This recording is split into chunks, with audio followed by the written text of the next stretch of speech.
할렐루야. 잘 보고 계십니까? 잘 보이십니까? 제가 안경 낀 지가 이제 몇 년이 지났습니다. 저는 평생 눈이 좋을 거로 생각했습니다. 잘 본다고 생각했습니다. 그런데 언젠가부터 책이 사실은 좀 잘 안 보였습니다. 이게 왜 이렇게 뿌옇지? 그런데 조금 또 인상 쓰면 또 잘 보이고요. 또 컨디션이 좋으면 또 잘 보이는 줄 알았습니다. 밖에 나와서 이 앞에 건물을 보고 또 이렇게 하늘을 쳐다보면서 저는 눈이 좋은 줄 알았습니다. 근데 결국 제 모습을 보면서 옆에 있는 분들이 목사님 눈이 좀 안 좋으세요? 나빠지셨어요? 라는 말을 먼저 듣게 되더라고요.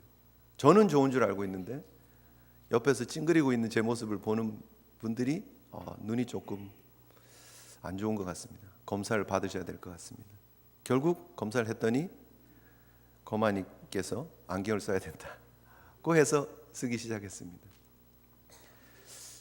다 우리는 잘 보고 있다라고 생각하고 나는 문제 없다라고 생각하고 있는 인생을 살아가고 있는 것 같습니다. 잘 보고 있는 것처럼. 사실은 그게 왜곡되어진 시선인데 사물이 다 흔들려 있는데 뿌여져 있는데 그걸 잘 모르고 있는 모습은 아닌가. 잘 보고 계십니까?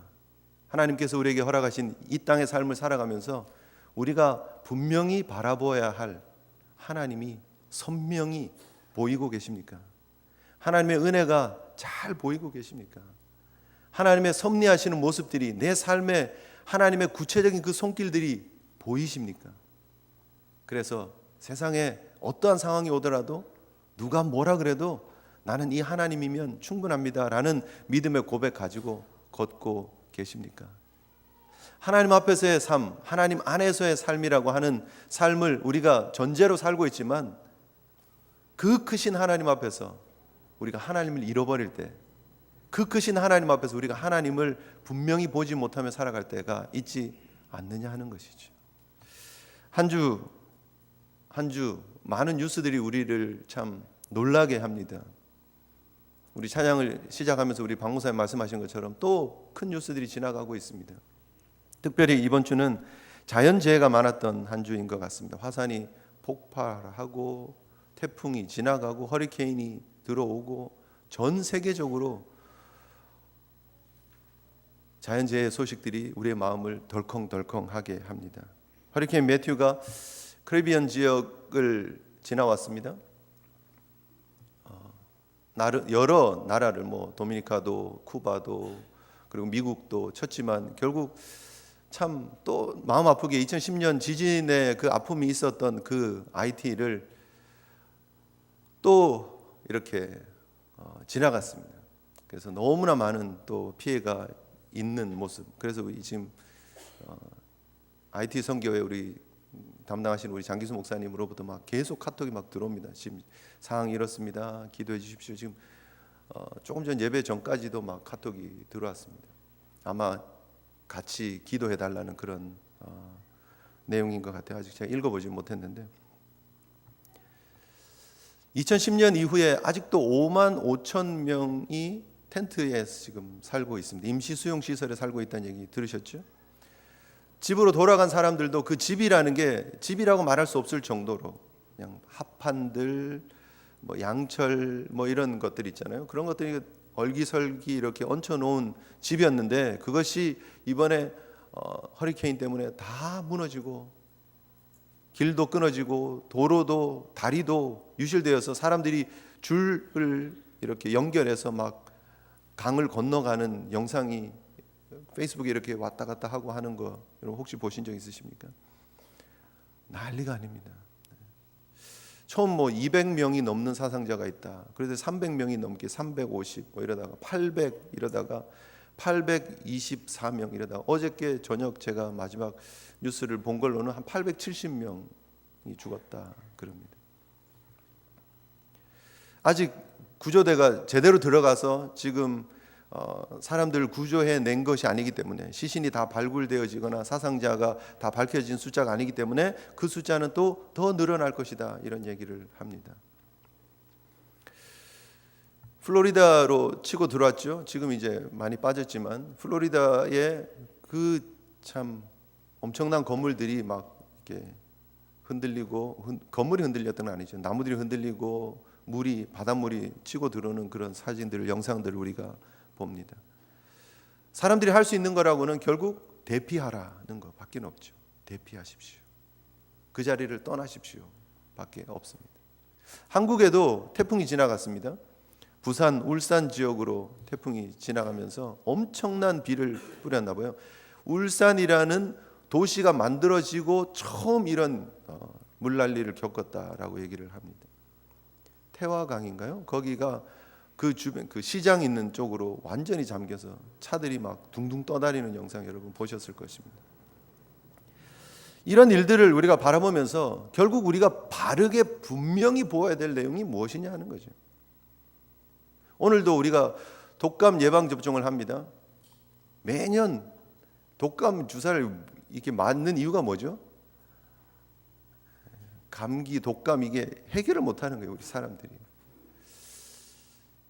저도 지금 이제 3년째인가 지금 주사를 맞습니다. 이제 주사 맞으십시오 하고 저도 안 맞고 막 이러면 좀 그럴 것 같아서 자꾸 목사님 맞아야 돼요 막 그래가지고 저도 가서 맞기는 맞는데, 이게 대수롭지 않은 게 아닌가 봐요. 그러니까 이렇게 매년 독감 주사를 맞는 거 아니겠어요, 그죠? 사람들이 과학이 발전했다 뭐 그러지만 사실은 이 독감 하나 잡지 못합니다. 계속해서 이 바이러스가 변형되어지고 결국 그것 쫓아가고 그래서 이렇게 될 거야, 저렇게 될 거야. 결국 백신이라는 게 뭐예요? 가능한 모든, 이번에 유행할 수 있는 가능한 모든 것들을 넣어가지고 쉽게 말하면 짬뽕 백신을 하나 만드는 거예요. 가능성 있는 모든 그 파스빌리티가 있는 것들을 모아가지고 짬뽕으로 만들어가지고 그렇게 해서 칵테일 하나 만들어서 지금 우리가 맞는 거예요. 그 얻어 걸리면 다행인 거죠. 근데 그게 안 걸리면 이제 또 독감이 막 확산되는 거죠. 그것이 우리 인간의 모습입니다. 여러분, 지구상에 제일 많은 생명을 앗아가는 가장 무서운 동물이 뭔지 아십니까? 네? 우리 권사님 아시는 것 같은데. 네. The most deadly animal in the world is the mosquito. 네. 그렇게 나옵니다. 제일 무서운 동물은요, 모기입니다. 모기. 인류의 생명을 엄청나게 앗아갔고요. 지금도 매년 100만 명이 넘는 사람이 모기 때문에 죽습니다. 100만 명 매년. 미국은 좀 상관이 없는 거라고 생각하지, 모스키토 벨트가 있습니다. 이게 말라리아 벨트. 수많은 사람들이 WHO에 의하면 매년 300에서 500만이 감염이 되고요, 100만 이상이 모기 때문에 죽습니다. 어린아이들이 감염이 돼서, 모기 때문에 감염이 돼서 30초마다 하나씩 이상 죽어가고 있는 것입니다. 그런데 우리가 할 수 있는 게 없어요, 사실은. 모기 정말 독합니다. 우리 주차장에 이게 맨홀 있잖아요, 이렇게. 거기 모기가 얼마나 생기는지. 이 주변에도 모기가 지금. 그게 우리 인생이에요. 우리 몸이 온도가 조금만 올라가도 죽고요, 온도가 조금만 떨어져도 죽습니다. 그게 우리 인생입니다. 근데 그게 보이느냐 하는 거예요. 잘 보면, 잘 봐야 하는데 그것을 못 보면서 우리 인생이 모든 것을 할 수 있는 것처럼 장담하고 큰 소리치고 우리의 인생이 이 인류의 주인인 것처럼 당당하게 살아가고 있지 않느냐 하는 것입니다. 지난주에 우리가 살펴본 바로의 모습이 바로 안타까운 우리 인생들의 모습입니다. 특별히 현대를 살아가고 있는 과학이, 의료가 발전한 이 시대를 살아가고 있는 현대인의 모습이 바로처럼 비춰지고 있는 것 아닌가. 하나님만이 진짜인데 가짜인 우리가 하나님을 대적하려고, 피조물인 우리가 창조주를 대적하려고 하는 그런 모습들이 우리 가운데 있지는 않느냐 하는 그런 도전을 받았습니다.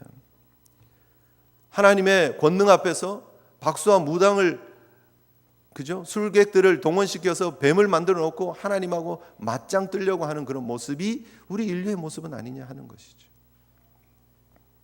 그런데 그 모습을 하나님은 이렇게 진단하십니다. 결국 지난주에 이제 경고의 메시지 이후에 바로의 그 모습을 하나님은 한마디로 이렇게 진단하십니다. 병원에 가면 여러 검사를 하잖아요. 그러고 나면 이런 병입니다라고 진단하는 것처럼 하나님께서 지금 바로를 향해서 이렇게 진단을 하십니다. 14절을 여러분 보시면 여호와께서 모세에게 이르시되 바로의 마음이 완강하여 백성 보내기를 거절한다. 그가 지금 이렇게 된 거는 마음이 완강하기 때문이다라고 하나님께서 바로의 병명을 진단하십니다. 여러분, 우리를 향해서 주시는 하나님의 진단이 있어야 합니다. 과연 나는 괜찮은가? 나는 하나님 앞에서 어떤 모습인가라는 거예요.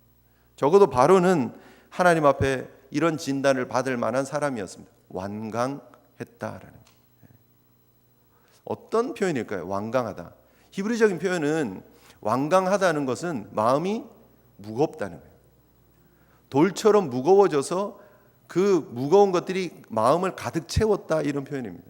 근데 그거를 이제 한글로 아주 거칠고 단단한 태도를 가지는 마음을 표현을 하면서 완강하다라고 번역을 한 것이죠. 여러분, 우리의 태도가 거칠어지고 굳어지고 무거워진 모습은 아니냐 하는 거죠. 우리의 마음이 결국은 우리를 결정짓는 것이다 라는 거예요. 하나님께서 지적하시고 계시는 것은 결국 바로의 마음의 문제라는 거예요. 마음의 문제. 현대의 여러 증상들이 나타납니다. 현대인들에게. 그죠? 근데 결국은 그것을 여러 다양한 각도에서 접근을 합니다. 이게 뭐 어릴 때 가지고 있었던 그런 상처 때문이다. 그런 경험들이 쌓여서 축적되어져서 그게 잠재적인 아픔이 되어지고 그게 발현이 되어져서 그런 삶을 반복하는 것이다. 뭐 그런 심리학적으로 그렇게 연구하기도 하죠. 그런 여러 다양한 접근들이 결국은 무엇으로 결론되느냐? 사람들이 범죄하고, 사람들이 잘못하고, 사람들이 아파하고, 힘들어하고, 우울해하고 하는 그런 모든 원인들을 찾아가 보면 결국은 다 우리의 마음의 문제입니다. 그리고 그것은 하나님과의 문제에서부터 비롯되어진다는 사실 우리가 분명히 알아야 합니다.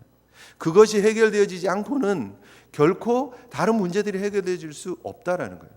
그래서 사실은 세상적인 방법으로 문제를 해결하는 상담들 있잖아요. 일부 증상이 완화되어질 수 있습니다만 문제를 해결할 수 없습니다. 결국 그 세상적인 접근 방법은요, 그렇기 때문에 그 사람들의 책임들을 회피시켜 주는 거예요. 그래서 이게 다 당신 잘못이 아닙니다. 남들이 그렇게 했고 그렇게 만들었고 그래서 당신이 이렇게 될 수밖에 없었던 것입니다로 결론이 나는 경우들이 많아요. 그래서 모든 게 다 사실은 환경 탓이고 남 탓이고 부모 탓이고 사회 탓이에요. 근데 엄밀히 말하면 성경은 뭐라고 얘기를 하느냐면 그것이 다 우리 탓이라는 거예요. 우리 마음 탓이고 우리 죄 탓이라는 거죠. 오늘 하나님께서 내리는 진단은요, 바로의 마음이 죄로 가득 차 있다는 거예요. 무거움으로 가득 차 있다는 거예요. 자기로 가득 차 있다는 거예요. 그 돌처럼 굳어진 마음이 결국은 바로에게 재앙이 임할 수밖에 없는, 하나님의 심판이 임할 수밖에 없는 모습이다라고 얘기를 합니다. 오늘 우리가 기억해야 될 것입니다. 첫 번째 우리가 붙잡아야 될 도전은 바로 이것입니다. 과연 하나님이 보시기에 내 마음은 어떠한가 하는 거죠.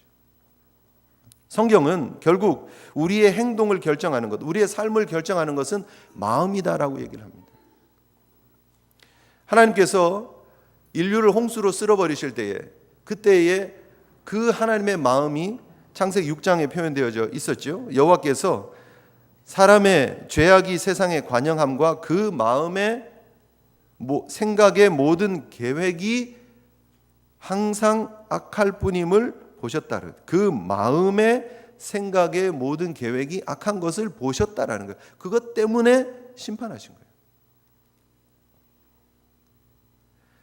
창세기 8장 21절에 여호와께서 그 향기를 흠양하시고 그 중심에 이르시되 내가 다시는 사람으로 인하여 땅을 저주하지 않을 것인데, 왜냐하면 사람의 마음에 계획하는 바가 어려서부터 악하기 때문이다. 타락한 인생들, 아담과 하와 이후의 타락한 인생들의 특징은요, 하나님 앞에 완악한 마음들, 범죄한 마음들을 가지고 있는 모습이다라는 거예요. 그래서 그 일로 인해서 그 마음에 하나님을 대적하는 모습들이 나타나고 있다는 거예요. 사실은 타락한 우리 인류에게 나타나는 증상은 마음에 굳어진 마음, 완강한 마음이에요. 그리고 그 문제는 우리 스스로 사실은 해결할 수가 없습니다. 그래서 하나님의 은혜가 필요한 거예요. 하나님께서 바로에게 그 완강한 마음을 고쳐주시는 은혜가 임하지 않았기 때문에, 그 모습 그대로 내버려 두셨기 때문에 바로가 바뀌지 않는 거예요. 너무 감사한 것은 그 완강한 마음이 하나님의 은혜가 임하면, 십자가의 은혜가 임하면, 예수 그리스도의 은혜가 임하면 녹아진다라는 거예요. 바뀌어진다라는 거예요. 저와 여러분이 이 아침에 하나님 앞에 나와서 예배할 수 있는 이유가 우리의 무거워진 마음을 예수 그리스도의 십자가의 은혜로 고쳐주시고 바꿔주셨기 때문임을 여러분 기억하시고, 하나님의 은혜 가운데 감사하며 예배하는 그 하나님 앞에 여러분 삶을 온전히 드리는 저와 여러분 되시기를 주님 이름으로 축복합니다. 여러분, 마음의 밭, 예수 그리스도께서 씨 뿌리는 비유를 통해서 우리에게 주시는 도전이 무엇입니까? 결국은 마음의 밭에 씨가 뿌려지고 열매를 맺지 못하는 이유는 그 마음에 다른 게 차 있기 때문이에요. 바로의 마음이 무겁고 완강해진 이유, 자기가 가득 차 있기 때문이죠. 애굽의 부귀영화가 가득 차 있기 때문이죠. 나일이라고 하는 자신이 믿고 있는, 의지할 수 있는 것이 있었기 때문이죠.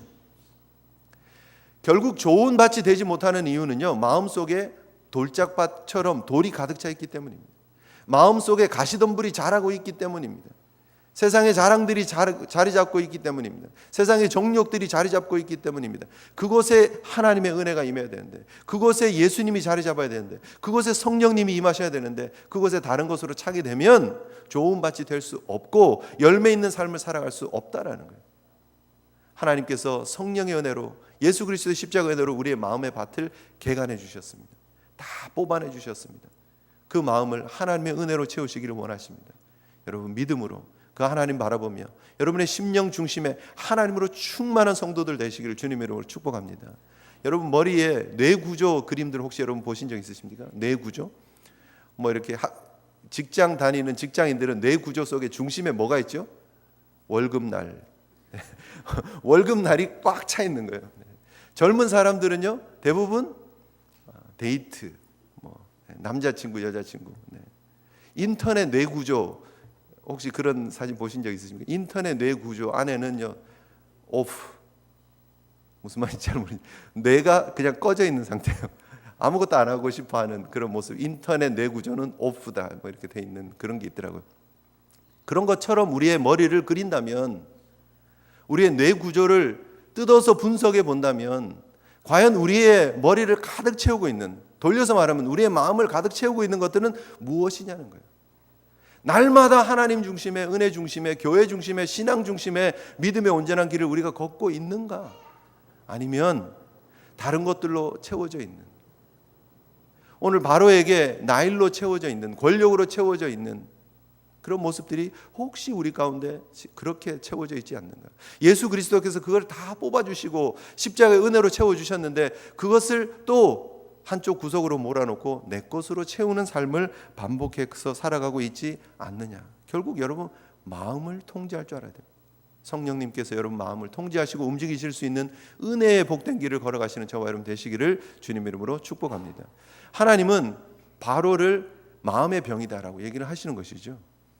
여러분, 성경에 보면 마음이라고 하는 단어가 1000번 넘게 나옵니다.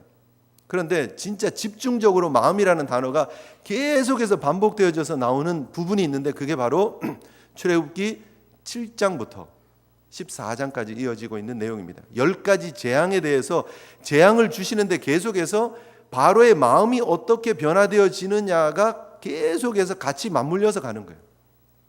쉽게 돌려서 말하면요, 결국 하나님은 애굽을 치셨다, 바로를 치셨다. 조금 한 단계 더 나가서 얘기를 하면 결국 바로의 그 마음을 치시는 거예요. 변화되지 않는 마음, 돌같이 굳어진 마음, 무거워진 그 마음을 하나님은 계속해서 치시는 거예요. 성경을 7장부터 14장까지 한번 집에 가셔서 한번 읽어보십시오. 보면, 그리고 마음이라고 하는 단어를 동그라미를 치면서 한번 보십시오. 계속 반복되어지는 마음이라는 단어가 있습니다. 결국 하나님은 그 마음에 초점을 맞추고 계신다는 거예요. 오늘 이 아침에도 하나님은 우리의 외형적인 모습, 우리가 하나님 앞에 주일을 거룩하게 드리면서 하나님 앞에 예배드리는 이 모습 하나님 기뻐 받으시겠죠. 그러나 한 단계 더 나가면 우리의 마음 중심을 하나님 받으시기를 원하신다는 거죠. 어떤 중심으로 지금 나와서 예배를 드리고 있는가 하는 거죠. 그래서 신명기 6장 5절에 너는 마음을 다하고 성품을 다하고 힘을 다해서 내 하나님 여호와를 사랑해라 라고 말씀하고 있습니다. 여러분, 마음이 이 자리에 하나님 앞에 올려드리는 귀한 중심으로 예배하는 우리 성도들 되시기를 주님 이름으로 축복합니다. 계시록 2장 23절에 또 내가 사망으로 그의 자녀를 죽이리니 모든 교회가 나는 사람의 뜻과 마음을 살피는 자인 줄 알지라 말씀하고 있습니다. 하나님은 우리의 마음을 살피시는 분이시다. 하나님 앞에 여러분의 마음이 온전히 드려질 수 있는, 예수 그리스도의 십자가의 보혈로 온전히 우리의 마음이 새롭게 수술되어진 거룩한 삶을 살아가시는 우리 성도들 되시기를 주님 이름으로 축복합니다. 바로에게 있어서 그의 마음에는 나일이 가득했습니다. 하나님 그걸 아셨어요. 그래서 첫 번째 재앙으로 치시는, 이제 본격적인 10가지의 재앙이 이제 나오는데요. 첫 번째 재앙이 바로 바로가 믿고 의지하는 그 부분을 치시는 거예요. 나일을 치시는 겁니다. 그래서 오늘 성경은 아침에 너는 바로에게로 가라, 그가 물 있는 곳으로 나오리니 그에게로 찾아가라는 거예요. 그 물이 있는 그 곳으로 그때에 가라 이 말입니다. 엄밀히 말하면. 그래서 이 바로가 지금 나일이라고 하는, 이제 애굽에 있어서 이집트에 있어서 나일은 너무너무나 중요하거든요. 제가 한번 말씀드린 적이 있죠, 그죠? 여러분 한 번씩은 다 들어보셨으라고 생각됩니다. 나일은 애굽의 젖줄입니다.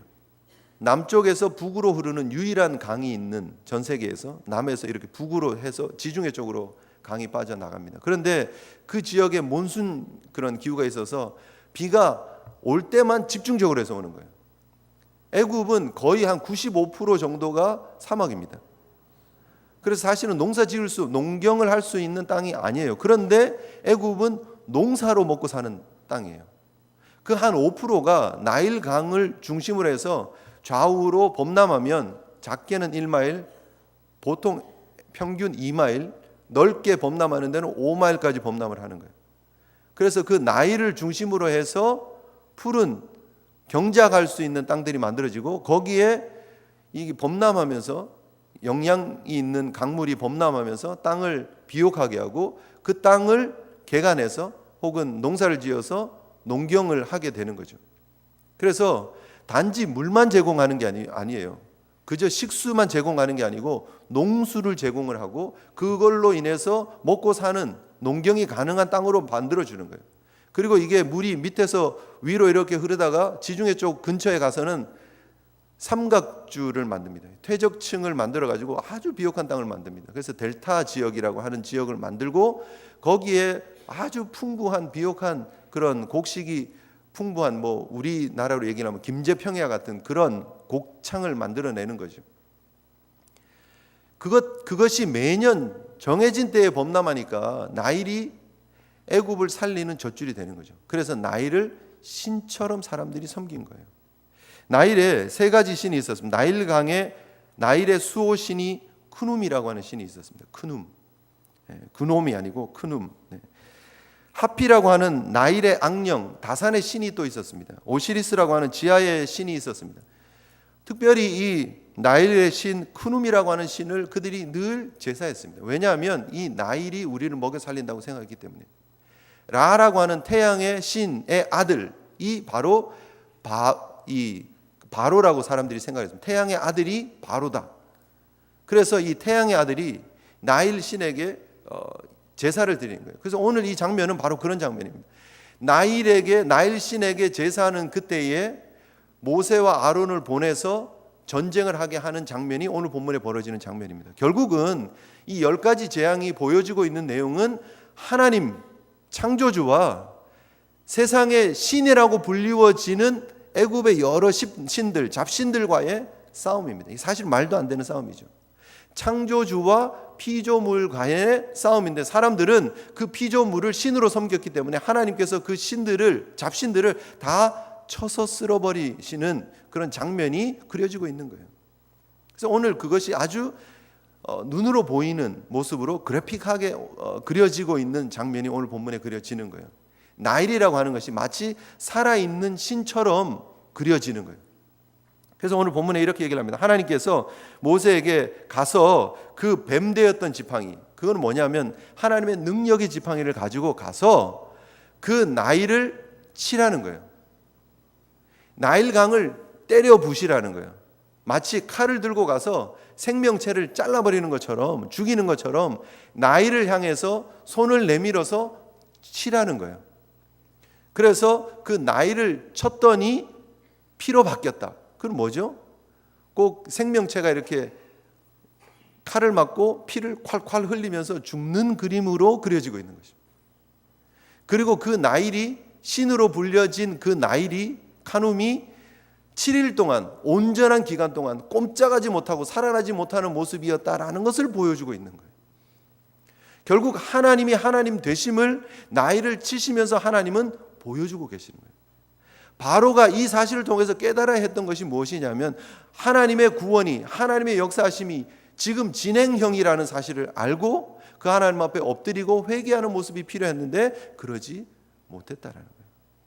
철저하게 자기 자신을 여전히 믿고 있는 모습이 오늘 본문을 통해서 대조적으로 드려지고 있습니다. 여러분, 바로에게 있어서 나일이 소중했고 나일이 애굽에 있어서 중요했던 것처럼 그들이 소중하고 자신의 삶을 지탱해 주는 것이라고 믿고 있는 것들을 신처럼 여기고 있는 것이 사람들의 마음들입니다. 그래서 사람들은 우리가 감당할 수 없는 것들 앞에서 벌벌 떠는 거예요. 히말라야 등반하는 등반대원들, 원정팀들이 가서 베이스 캠프까지 가고 거기에서 여러분 제일 먼저 하는 일이 뭡니까? 제사 드리는 거죠. 히말라야를 관장하는 산의 신에게 제사 드립니다. 모든 팀들이 그거부터 하는 거예요. 왜요? 두려우니까요. 신으로 생각하는 거예요. 잠시 들렀다 가겠습니다. 우리를 허락해 주십시오. 뭐 그렇게 하는 거죠. 그죠? 여러분, 세상에 우리에게 신이 되어져 버리는 것처럼 되어진 피조물들이 너무 많습니다. 바로에게 나일이 있었던 것처럼 혹시 우리에게, 오늘 설교의 제목이 나일강을 치시는 하나님, 나일강이 따옴표로 되어 있습니다. 결국은 우리에게도 나일강이 있지 않느냐는 거예요. 우리의 삶을 비옥하게 하고 우리의 삶을 유지하고 지탱해 주는 내가 마음을 두고 있는 나일. 우리의 머리 뇌구조를 분석하면 우리의 머리를 가득 채우고 있는 것들이 우리의 나일입니다. 여러분, 우리가 이 땅의 삶을 살면서 추구해야 될 바들이 있습니다. 물론 우리가 이 땅의 삶을 살면서 그것이 다 필요 없다는 얘기가 아니에요. 건강을 추구하는 건 건강해야죠. 그러나 그 건강이 우리의 신이 되어져 버린 듯한 모습으로 살아가면 문제가 되는 것이죠. 건강한 삶을 가지고 무엇을 위해서 어떻게 살 것인가에 초점이 맞춰진 것이 아니라 건강 그 자체에만 초점이 맞춰져 있다면 모일 때마다 건강 이야기하고 또 늘 뭘 먹을 때마다 어떻게 하면 건강한가, 어떻게 하면 내가 건강해질 수 있을까에 계속 관심이 맞춰져 있다면, 제가 그렇다고 건강에 신경 쓰지 마십시오 얘기를 하는 게 아니지만 그게 우리의 최고의 우선순위가 되어지면 문제가 된다는, 그게 우리의 나일이 될 수 있다는 거죠. 우리가 자녀를 잘 키우겠다고 마음을 가지는 거, 그게 뭐가 잘못이겠습니까? 그런데 자녀를 향한 사랑이 지나쳐서 집착이 되어지고 그것 때문에 우리의 삶이 온통 거기에 관심이 가고 있다면, 하나님의 자리까지 차지하고 있다라면 그것이 우리의 나일이 될 수밖에 없다라는 거죠. 우리가 이 땅의 삶을 살면서 물질이라고 하는 것이 뭐가 나쁘겠습니까?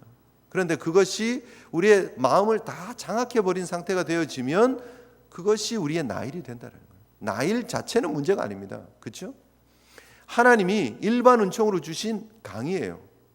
그 강을 통해서 먹고 마시게 하고 그 강을 통해서 농사 짓게 했고 그 강을 통해서 애굽에 있는 많은 사람들이 생명을 유지하게 한 하나님의 은혜의 수단이었어요. 일반 은총이었어요. 그런데 그 일반 은총을 잘못된 마음이 가서 연결되어지면 그 일반 은총을 신으로 둔갑시켜 버리면 그 나일이 문제가 되는 거죠. 근데 결국은 문제는 그 나일을 둔갑시킨 마음이 문제라는 거죠. 돈이 뭐가 문제겠습니까? 돈 잘 벌고 잘 관리하면 거룩한 정직의 삶을 살면 아무 문제 없습니다. 돈은 그냥 돈일 뿐입니다. 그 돈이 있어서 우리가 브라질 지금 사역도 감당할 수 있는 거고, 사카테카스 우리 선교사님 또 가서 선교하실 수 있는 거고, 여러 선교 단체 선교사님들 함께 협력하면서 우리가 이 일을 감당할 수 있는 것입니다. 그런데 그 돈에 잘못된 내 마음이 가서 딱 붙어서 이 돈을 신으로 삼아 버리면 그것이 문제가 되는 것입니다. 그래서 하나님께서 그 잘못된 나이를 치시는 것입니다. 그것을 치시면서 하나님의 하나님 되심을 드러내시는 거예요. 그래서 여러분 잘 생각해 보십시오. 내 마음속에 나일이 있지는 않는지. 잘 여러분의 삶을 한번 돌아보면서 점검해 보십시오. 하나님께서 그 나일을 치셨던 적은 없는지. 때로는 하나님께서 그 나일을 치셔서 우리의 건강을 치시기도 하실 때가 있습니다. 자 여러분 잘 정리하셔야 됩니다. 모든 자연재해, 모든 질병, 모든 사업의 실패, 이런 모든 것이 다 하나님이 치시는 거다 이렇게 생각하실 필요는 없습니다. 그렇지는 않습니다. 그러나 하나님이 나를 사랑하셔서 하나님의 백성들의 나이를 치시는 경우들이 있습니다. 그럴 때 내가 과연 영적인 눈을 분명히 뜨고 그것을 잘 보고 있느냐 하는 거예요. 하나님은 때로 나이를 이렇게 치십니다. 하나님의 택하시지 않은 백성들에게 치시면서 하나님 되심을 드러내시기도 하고, 때로는 하나님의 백성들의 삶에 나이를 치시면서도 하나님의 하나님 되심을 드러내시기도 하신다는 거예요. 결국은 우리의 마음을 점검해 보아야 합니다. 내 마음을 자리 잡고 있는 것들이 무엇인지, 내가 정말 신경 쓰고 있고 내가 온통 관심 가지고 있는 것들이 무엇인지. 바라기는요, 하나님께서 우리에게 예수 그리스도의 십자가의 은혜로 깨끗하게 고쳐주시고 구속해 주신 여러분의 그 심령, 의롭다고 칭해 주신 그 하나님의 백성에 합당하고 걸맞는 모습들이 우리의 심령 가운데 자리 잡고, 성령님께서 매일매일 하루하루의 삶을, 순간순간의 삶을 붙잡아 주시고 치료해 주시고 씻어 주시고 고쳐 주시는 은혜가 임하시는 성도의 복된 걸음이 우리 가운데 이어질 수 있기를 주님의 이름으로 축복합니다. 세상에 우리를 유혹하는 것들이 너무 많습니다. 잘 점검해 보셔야 됩니다. 잘 점검해 보셔야 합니다. 금주에 제가 어떤 그 글을 읽은 적이 있습니다. 이렇게 SNS에 이렇게 있었던 글인데, 어떤 부부가 이사를 갔어요. 새 집으로 이사를 갔는데 옆집에 빨래를 해놓은 빨래가 너무 안 깨끗해 보이는 거예요. 그래서 부인이 남편에게 얘기를 합니다. 여보, 저 옆집은 빨래를 참 되게 못하나 봐요. 세제를 바꿔야 되나? 빨래하는 법을 모르나? 왜 저렇게 깨끗하지 않게 빨래를 해놨죠? 그렇게 얘기를 하는 거예요. 이제 하루가 지나고 또 이틀이 지나면서 또 빨래가 나오면 또 그 부인이 또 얘기를 하는 거예요. 똑같은 얘기를. 여보, 정말 너무 답답해, 너무 마음이 너무 아파요. 어떻게 저렇게 빨래를 했다고 넣을 수가 있죠? 그런 얘기를 하면서 시간이 지나갑니다. 그러다가 오늘 아침 부인이 보다가 깜짝 놀라요. 여보, 오늘은 빨래가 되게 깨끗하게 됐어요. 어떻게 세제를 바꿨나? 빨래하는 법을 누구한테 배웠나? 어쩜 저렇게 깨끗한지 몰라요. 그랬더니 남편이 하는 말이, 여보, 오늘 제가 유리창을 닦았습니다. 결국 우리의 마음의 유리창을 통해서 우리는 세상을 보게 되는 거예요. 우리의 세계관을 통해서 우리는 세상을 보게 되는 거예요. 우리의 창이 그리스도의 십자가의 보혈로 깨끗이 씻겨진 창으로 세상을 바라보고 있어야 합니다. 우리의 삶도 그렇게 보아야 합니다. 우리의 자녀도 그렇게 보아야 되고, 우리 직장, 우리의 일터도 그렇게 보아야 합니다. 물질도 그렇게 보아야 합니다. 건강조차도. 그렇게 해석되어진 건강한 세계관을 가지고 보지 않으면 다 왜곡될 수밖에 없어요. 우리의 마음이 우리가 주인 되어져 있기 때문에. 하나님 앞에 여러분 마음이 십자가의 보혈로 씻음 받았다는 사실을 여러분 기억하셔야 합니다. 거기에 다시 오물이 끼지 않도록, 그 마음의 창이 더러워지지 않도록 하나님 앞에 여러분 하나님 붙잡는 믿음의 온전한 길이 허락되어지시기를, 하나님의 은혜가 그렇게 매일매일 새롭게 임하시기를 주님의 이름으로 축복합니다. 락펠러 이야기 여러분 아시죠? 정말 세상의 부호였던 록펠러 이야기 여러분 한 번씩 다 들어보셨을 것입니다. 저도 설교의 예화로 쓴 적이 있는데 록펠러는 53세 이전과 53세 이후의 삶이 바뀌어집니다. 얼마나 돈이 많았던 사람인가 하면 지금 이 화폐 가치로 이렇게 환산을 하면 지금 세계 제일 부호가 누구죠? 빌 게이츠라 그러죠. 그죠? 뭐 어쨌든 주식상 제일 많은 돈을 가지고 공개되어진 부자는 1등은 빌 게이츠입니다. 빌 게이츠의 자산의 한 3배 정도가 록펠러가 가진 거다. 그렇게 할 정도로 엄청난 부자였습니다. 그런데 그의 마음은 온통 돈이었습니다. 어떤 방법을 동원해서라도 내가 돈을 많이 가지면 내가 행복할 거라고 생각을 하는 거예요. 얼마나 악착 같은 사람이었느냐 하면 록펠러는 뭐 독점, 편법, 불법, 뇌물, 리베이트 우리가 쓰면 뭐 범죄에서 이렇게 막 연관되어진 단어들 있잖아요. 다 록펠러하고 연결되는 단어였습니다. 지독한 사람이었습니다. 검은 돈이든 뭐 깨끗한 돈이든 할 거 없이 싹싹 긁으려고 했던 사람이었습니다. 얼마나 심했느냐 하면 루즈벨트 대통령이 그가 아무리 선한 일을 많이 해도 그가 재물을 긁기 위해서 한 악행을 덮을 수가 없다라고 할 정도로 지독했던 사람이었습니다. 오죽했으면 사람들이 그 록펠러가 나중에 록펠러 재단을 만들잖아요. 그죠? 록펠러 재단을 만드는데 그 재단이 등록되는데 몇 년 걸린 줄 아십니까? 제가 몇 년이라고 얘기를 해버렸네요. 그죠? 몇 년이 걸립니다. 뭐 하루면 되는 건데 재단 등록하는 거. 네. 네.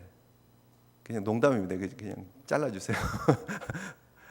하루면 등록이 될 수도 있는 재단이 3년이 걸렸습니다. 3년. 록펠러가 도대체 무슨 꿍꿍이야? 왜 이런 재단을 만들려고 그러는 거야? 라고 할 정도로 사람들이 못 믿었어요. 얼마나 심했냐면 그가 자신의 그 재물을 쌓기 위해서 얼마나 애를 썼다고. 근데 그 일로 인해서 병이 걸립니다.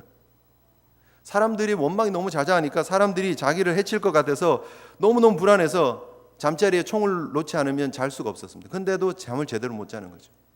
너무 신경을 많이 써서 탈모가 생겨서 머리가 다 빠지고 소화가 안 돼서 먹지를 못해서 하루에 먹는 게 우유 한 잔, 비스켓 한 조각.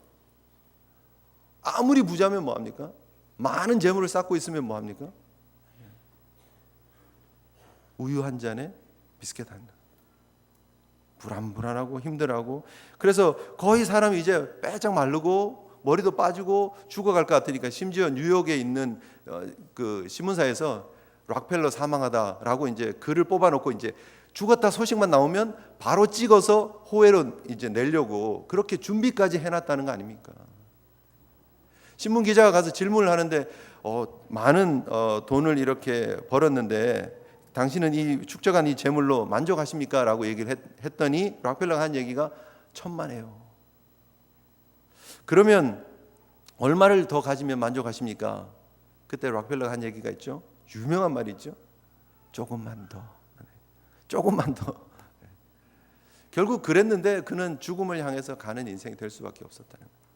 외롭고 고립되어지고 소화 안 되고 불면증에 시달리고 머리 빠지고 불쌍한 인생이었습니다. 그런데 그가 어느 날 하나님 앞에 은혜를 받습니다. 하나님의 말씀 앞에 서게 됩니다. 주라, 그러면 넘치게 받을 것이다. 그 말씀이 들어오는 거예요.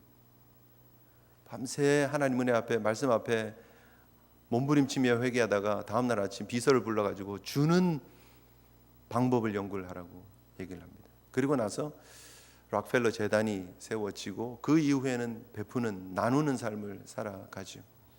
이전과 이후가 바뀌어진 삶. 내 마음속에 주인이 바뀌어진, 내 마음의 재물이 주인이었다가 하나님으로 주인이 바뀌고 나니까 그가 나누며 베푸는 삶을 사는 거죠. 그의 돈이 여러 곳으로 여러분 아시잖아요. 그죠? 100만 평이 넘는 대학교만 12개. 그중에 대표적인 대학이 시카고 대학교. 노벨상만 50명이 넘는 사람들이 이미 노벨상을 받았습니다. 엄청난 학문의 업적들을 이루는 그런 학문의 메카가 되었습니다. 교회를 얼마나 많이 지었는지 모릅니다. 4,928개의 교회를 지었습니다. 여러분, 결국 그 락펠러가 이전과 이후가 바뀔 수 있었던 것은 그 마음의 주인이 누구냐였습니다. 여러분, 우리가 성실히 열심히 일해서 여러분 삶의 안정을 이루고 사업을 하고 부를 축적하는 것을 가지고 뭐라 그런 게 아닙니다. 그것이 소중한 일입니다. 귀한 일입니다. 그러나 그것은 말 그대로 나일이어야 합니다. 그냥 강이어야 합니다. 물이어야 합니다. 그것 자체로 수단이어야 합니다. 돈은 그렇습니다. 열심히 일하십시오. 하지 말란 얘기가 아닙니다. 돈을 더럽다 부정하라는 얘기가 절대 아닙니다. 그것이 나의 주인이 되어져 버리면 안 된다는 거예요. 하나님이 나이를 치실 수밖에 없었던 그 상황. 왜요? 하나님이 하나님 되셔야 되는데 그 하나님이 없어지고 언젠가부터 나일이 하나님이 되었기 때문이에요. 일반 은총을 통해서도 하나님이 드러내시기 원하시는 것은요, 우와, 이 위대한 것을 만드신 하나님을 보게 하는 거예요. 제가 91년에 미국 와서 처음으로 요번 저희 가족들과 함께 모여가지고 그랜드 캐년을 봤습니다. 그랜드 캐년을 딱 보면서 제일 먼저 우와 하나님 그랬어요. 제가 와 하나님 어떻게 이런 제 눈에는 그 모습을 보면서 하나님밖에 느껴지지 않았습니다. 그래서 사실은 최대한 오래 있고 싶었어요. 꼭 기도원에 가 있는 것처럼 하나님의 그런 손길들, 하나님의 역사하심이 이렇게 막 느껴지면서요, 얼마나 감동이 됐는지 모릅니다.